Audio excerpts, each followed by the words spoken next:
I had a moment. I thought it was 8:30.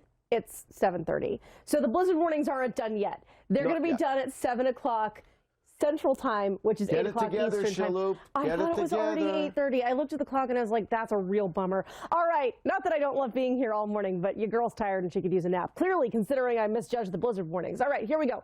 We still have 25 more minutes of these warnings across central Nebraska here. We are looking at cities like Grand Island and even out toward Broken Bow in the middle of these warnings this morning. What do they mean? They mean we've got a blizzard going on, and that means it's not just falling or blowing snow. At this point, more in the way of blowing snow, or blowing snow than falling snow, but we also have the gusty winds, we have low visibility, and getting on the roads is just a bad idea.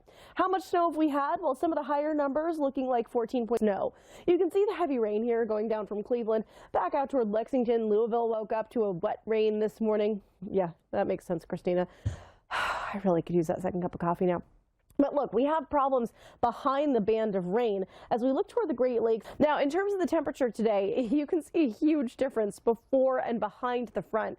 Ahead of that front, it's a warm day. Indy at 62, 56 in Chicago. It's not super warm, but for this time of year, that's pretty solid here. We'll break before the rain comes in, but again, just a reminder that it has been soggy so far this year. The last 30 days of rain here depicted on the screen, and you can see these areas in the darkest green as we look across the Northeast, especially upstate New York into New England, and even as you're heading through the tri-state, we're more than 200% to our historical average rainfall. I actually think a pretty good example here, you can see kind of that difference as we look into Central Park if you're looking at New York. By this time of the year, we should have had a little bit more than 10 inches of rain, about 10 1/3 of an inch. We've seen more than 15 inches, so you can see that dramatic difference here as we look across New York City. One of many examples that I could use for this here.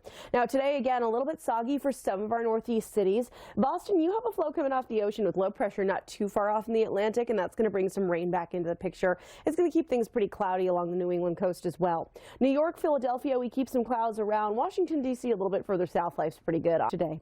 You can see that first band here again coming through the Ohio Valley and the Great Lakes. This is eventually going to move on to the east and bring us more in the way of rain back to the Northeast as well. I want to show you the future rainfall here, and you'll notice as we color in the lines across the Ohio Valley and into the mid-Atlantic and eventually up the coast, heaviest rainfall really looks coastal at this point.